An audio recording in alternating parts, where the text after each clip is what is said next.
ગઢડા તાલુકા જૂના ઉગલા ગામે ગ્રામ્ય પંચાયતની ચૂંટણીમાં વેવાણ સામે વેવાણની જીત.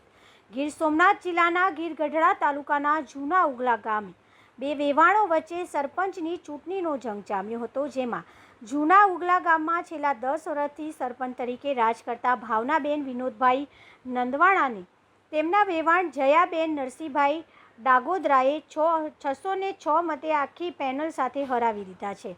જયાબેન નરસિંહભાઈ ડાગોદરા પોતાના યુવા પેનલના તમામ 7 સભ્યો સાથે જીતી ગયા છે.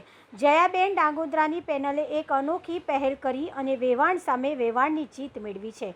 ત્યારબાદ ચૂંટાયેલા તમામ ઉમેદવારો ઉનાગીર ગઢડા મત વિસ્તારના ધારાસભ્ય કાળુભાઈ રાઠોડના કાર્યાલય ખાતે ફુલહાર કરી સ્વાગત કરવામાં આવ્યું. તેમજ ઉનાગીર ગઢડા તાલુકાના ધારાસભ્ય કાળુભાઈ રાઠોડે તમામ ચૂંટાયેલા ઉમેદવારોને શુભેચ્છા પાઠવી હતી અને ગામમાં તેમને ચૂંટાયેલા ઉમેદવારોમાં ખુશીનો માહોલ જોવા મળ્યો હતો. રિપોર્ટર ભાલિયા માધુ, ઉના.